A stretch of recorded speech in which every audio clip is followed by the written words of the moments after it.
Broadcasting from the World Conference Center in Bonn, Germany, Solutions Review is on location at the FME User Conference 2023, the peak of data integration. Brought to you by Safe Software and Terra. I'm Doug Atkinson at Solutions Review, and we are back here in Bonn, Germany at the peak of data integration with Brian Boulmay, Director of the Petroleum Community at Esri. And you are here as a speaker, and Esri is a partner of Safe Software, so you're here at the conference to present tomorrow? Tomorrow, yep. Talk a little bit about what you're going to be sharing. So tomorrow I'm going to spend a bit of time introducing the Esri and Safe partnership, but the majority of the talk is actually going to be my own personal experience with FME and an enterprise kind of GIS deployment when I was with BP.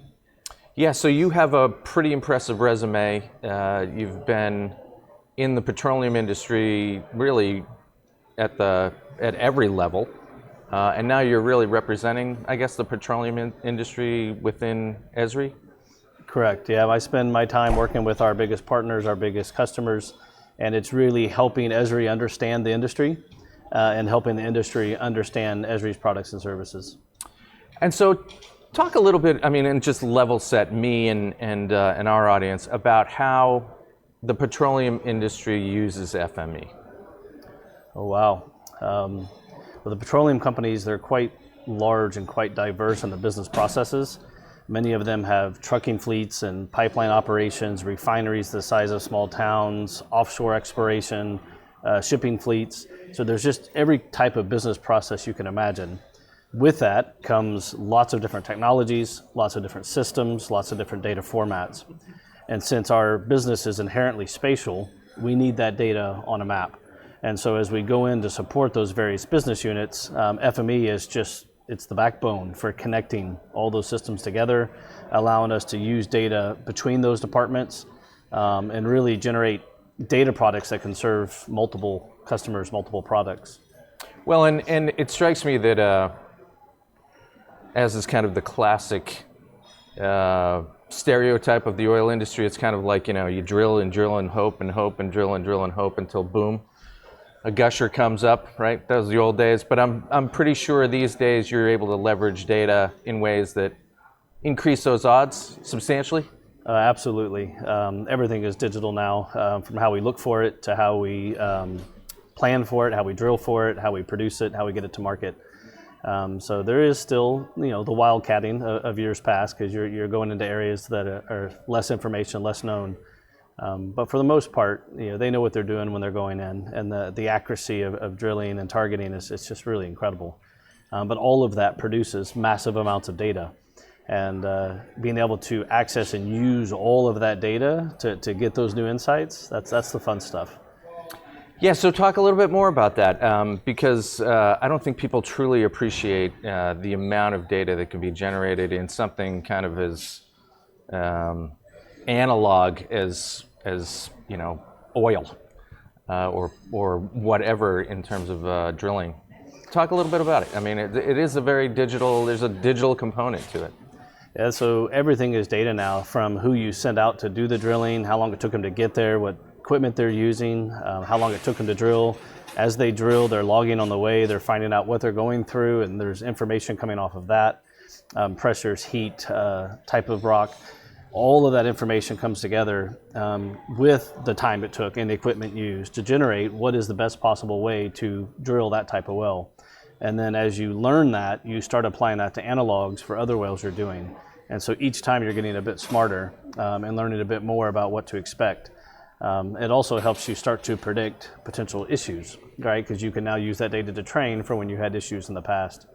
And that's at every level, at the drilling level, at the exploration level, at the production level, and even getting it to market and how we move supply around the world. All of those are just very heavy data centric activities. Well, and I gather there's probably a larger public relations component to creating efficiencies around the kind of traditional, fossil fuel industry, I guess. Talk a little bit about how you're able to leverage data to to create those efficiencies and also to create a little bit more of a stronger sustainability story, I guess is what. Yep. So big theme in the industry right now is diversification. So we all know we need oil for many more years, but we need other sources as well to start growing and maturing. And so whether it's solar or hydro or hydrogen or wind, all of these areas are things that these companies know how to do well. Find a place, develop a place, produce energy from a place. They all are generating data, and many of these other energies are surface-based energies. So if you're thinking of solar or wind, there's a lot of mapping involved, a lot of data involved, a lot of the same kind of recon we did for traditional oil and gas projects. And so the skill sets of our GIS and FME people and the way we use the technology and the data, it's very, very similar. And so for a lot of these companies, it's feeding right into that side of the business. Renewables is probably one of our fastest evolving, growing markets at the moment. Yeah, interesting. I think that's what we kind of all hope for as we continue to evolve technology is to use it to make the world a better place while still getting what we need out of the resources that we have.